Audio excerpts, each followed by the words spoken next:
right, boys and girls. So I have 3 new listings that have gone under contract since this government shutdown. Everybody has asked the same question. Does the government shutdown affect me buying a house or selling a house? And today we're gonna ask that question to an actual lender. While I do have the answers, I definitely want to bring you the actual source. Now he is working, and I saw him here earlier in the office. Let's go bug him and see if he's open to answering my question.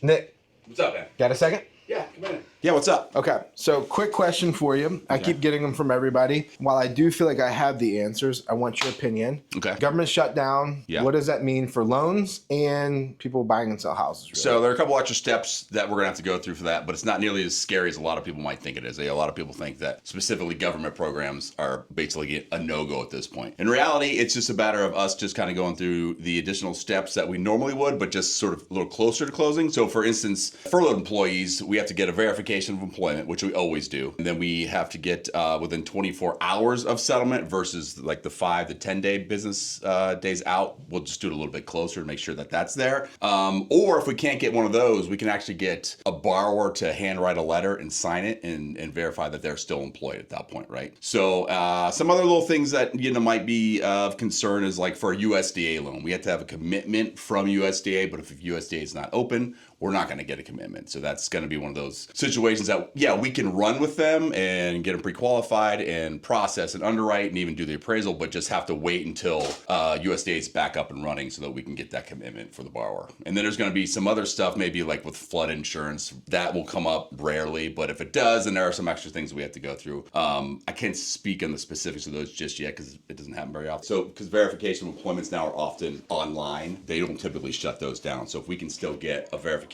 electronically, the notes can count over verbal. So what you said's fine. Yeah, it should work, right? Okay. As long as we can get the verification right. So just for reference, FHA, VA, USDA, and conventional are our top loans. And out of those, USDA is the only one that truly has to be checked off from someone in the government being a USDA employee prior to go to closing. That usually happens 3 to 5 days prior to closing. A true commitment, because most of them we underwrite and process and approve in-house. That's one of the loans where we have to actually do that portion and then send it to them just to kind of sign off and commit that what we underwrote was good to go. And then back in the day, USDA really hasn't changed their standards since the whole COVID craze. So USDA is definitely not a huge factor as it used to be. No, right. I mean, me and you, 10 years ago when we did a lot of loans, of them. I'd say 50% of our loans were first-time home buyers. Yeah, I haven't done many USDAs lately, and even though they've recently increased their income restraints, but they also decreased their debt-to-income ratios, which so it's sort of, it's tighter for a lot of people, even though we can go higher in income, there's still